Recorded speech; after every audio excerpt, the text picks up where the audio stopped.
যেটা আমি পোর্ট্রে করছি সেটা খুব রিয়েলিস্টিক ওয়েতে করছি, কিন্তু সেটা একটা কাল্পনিক। ওইটার ভিতরে কিছু একটা জান ঢেলে দেয় খুব ভালো পারফর্মার। সো এটা আমরা বিভিন্ন মেথডের মাধ্যমে, যেমন আমরা চরিত্রতে ইন করি, বিভিন্ন মেথডের মাধ্যমে আমরা চরিত্র থেকে বের হয়ে আসি। হয়তো রক্ত নাই, কিন্তু সেটা অনেক গাঢ় হয় অনেক সময় এবং ইম্প্যাক্টফুল হয়। সেই ধরনের গল্প আমরা দেখি। এই গল্পটাকে আমি বলবো যে ওয়ান কাইন্ড অফ জনরার মধ্যে ফেলে দেবো হয়তো, যে এটা একটা সোশ্যাল এক্সপেরিমেন্টও বলা যায়। এবং আমি সেখানে শুধুমাত্র একজন চরিত্র, ব্যক্তি নিঃস্ব আমি সেখানে ছিলামই না। এটা অনেক সময় হয় যে চরিত্র আমাদেরকে প্রভাবিত করে। হ্যাঁ, আমরা মানুষ তো, সেক্ষেত্রে সেটা উত্তরণেরও একটা প্রক্রিয়া থাকে। কারণ যেটা আমি পোর্ট্রে করছি সেটা খুব রিয়েলিস্টিক ওয়েতে করছি, কিন্তু সেটা একটা কাল্পনিক কল্পনার জগতে ফাঁদা একটা গল্প। তো অনেকগুলো কি পয়েন্ট নিয়ে একটা ডিরেক্টর একটা চরিত্র অ্যানালাইসিস করে চরিত্রটা বানায়।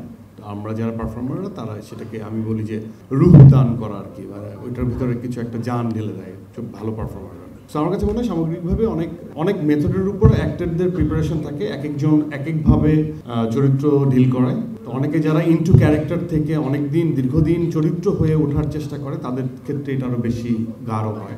এক্সট্রিম মশার কয়েল প্ল্যান্ট ফাইবার দিয়ে তৈরি, তাই সহজে ভাঙে না, সুগন্ধিযুক্ত ও নিরবিচ্ছিন্নভাবে জ্বলে। ডেঙ্গু, চিকুনগুনিয়া বাহি সহ যে কোনো মশার বিরুদ্ধে দেয় এক্সট্রিম সুরক্ষা। সো এটা আমরা বিভিন্ন মেথডের মাধ্যমে, যেমন আমরা চরিত্রতে ইন করি, বিভিন্ন মেথডের মাধ্যমে আমরা চরিত্র থেকে বের হয়ে আসি। তবে হ্যাঁ, এটা ঠিক অনেক সময় চরিত্র, সাপোজ আমি যদি ফর এক্সাম্পল দেই যে আবুল কালাম আজাদ, আমি তো ব্যক্তি নিঃস্ব।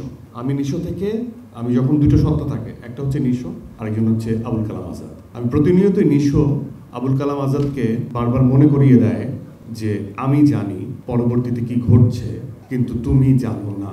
পুলিশ আসবে, তোমাকে ধরে নিয়ে যাবে, পুলিশ আসবে, তোমাকে মেরে ফেলবে।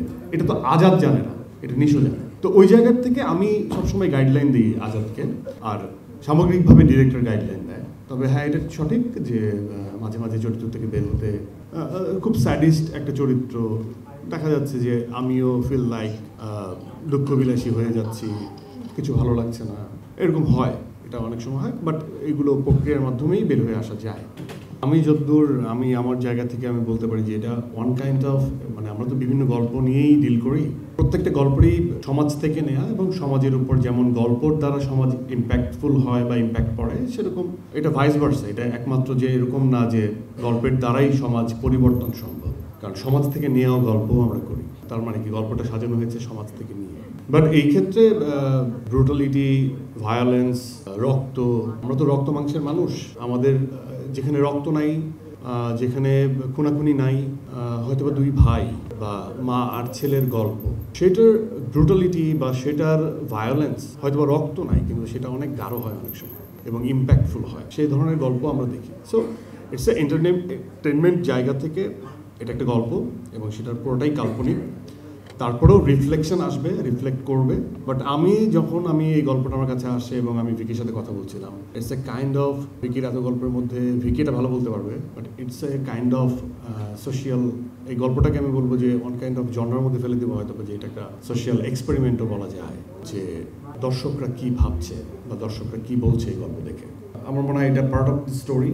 ভায়োলেন্স, ব্রুটালিটি, হাসি, কান্না, মায়া, অপরাধ, তারপর অপরাধের বিনাশ, এটা গল্পের চরিত্রের পারসেপশন থেকে, ডিরেক্টরের পয়েন্ট অফ ভিউ থেকে গল্পটা বলার চেষ্টা করেছি আমরা। এবং আমি সেখানে শুধুমাত্র একজন চরিত্র, ব্যক্তি নিঃস্ব আমি সেখানে ছিলামই না।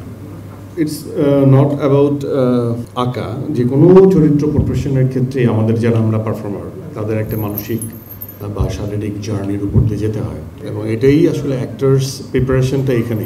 যেমন আমি যদি বলি যে অভিনয় করাটা আমার প্রফেশনাল জায়গা, আর আমার যে পেট লাভারের কথাটা যে বললাম, এটা আমার বাসার একটা স্টোরি। তো হয় না যে মার সাথে ঝগড়া হয়েছে, বোনের সাথে ঝগড়া হয়েছে, রাতে প্রচণ্ড ঝগড়া হয়েছে, এটা আমার পার্সোনাল জায়গায় ঝগড়া হয়েছে, কিন্তু পরের দিন সকালে সেটে যেয়ে আমাকে চরিত্র হয়ে কমেডি করতে হচ্ছে। তো এটাও তো একটা মানসিক দ্বন্দ্ব, মানে আমি আমার পার্সোনাল লাইফের দুঃখ কষ্ট ভুলে গিয়ে আবার চরিত্র হয়ে চরিত্রের মতো আচরণ করা। তো এই যে প্রসেসটা একজন পারফর্মারের কিন্তু প্রতিনিয়ত এই প্রসেসের মধ্যে যেতে হয়, কারণ আমার যে ব্যক্তি জীবনের যে কনসিস্টেন্সি, মানে আমি ধরে নিলাম যে আমি আমার ড্রাইভারের উপর রাগ করে আছি, আমি যখন কাজ শেষে দিন শেষে রাতে বাড়ি ফিরবো তো আমার রাগটা কন্টিনিউ করতে হবে, কারণ বেদবি করছে, তাহলে ওই চরিত্রটা আমার নিজের।